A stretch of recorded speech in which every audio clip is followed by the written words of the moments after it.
وَنَوْمُكُمْ فِيهِ عِبَادَةٌ. So even if you sleep without the niyyah of seeking nearness to Allah, in every other month it would be mubah, it's a neutral act.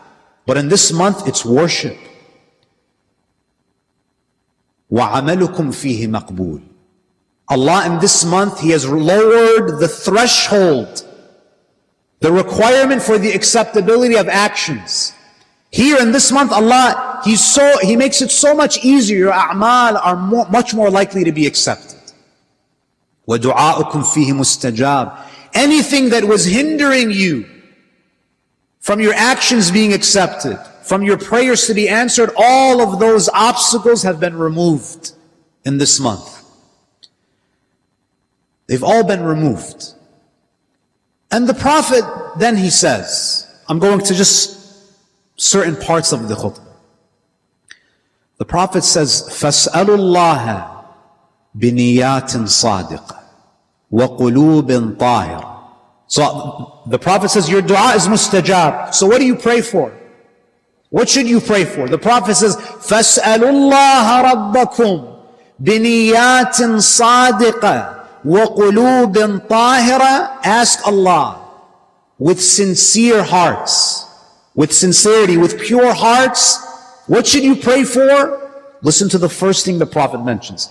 أَن يُوَفِّقَكُمْ لِصِيَامِهِ وَتِلَاوَةِ كِتَابِهِ.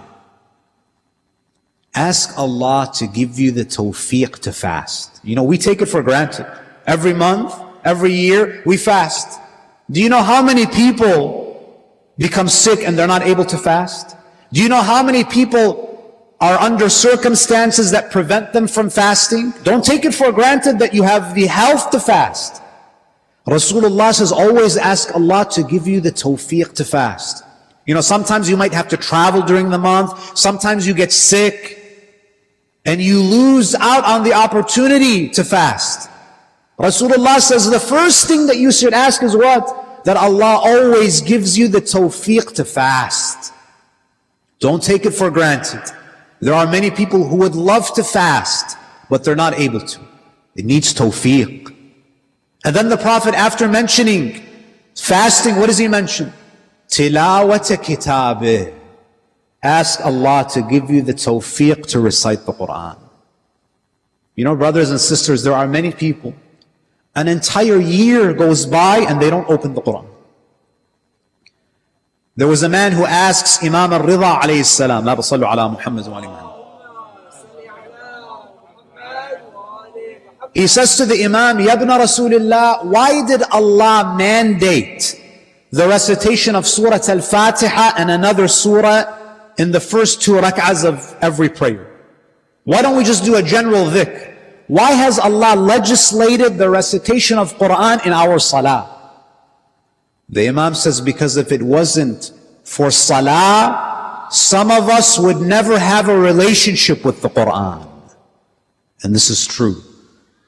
Some of us, if it wasn't for salah and the fact that we recite Surah Al-Fatiha every day and we recite a short surah, some of us would have no relationship with the Quran. Meaning salah, for many people, it's their only connection to the Quran, because they have to recite Surah Al-Fatiha and a short surah. So the Imam says, if it wasn't for this salah, if it wasn't for the fact that Allah mandated Quran as a part of your salah, you would never have a relationship with Quran. Ask Allah to give you the tawfiq to recite the Quran.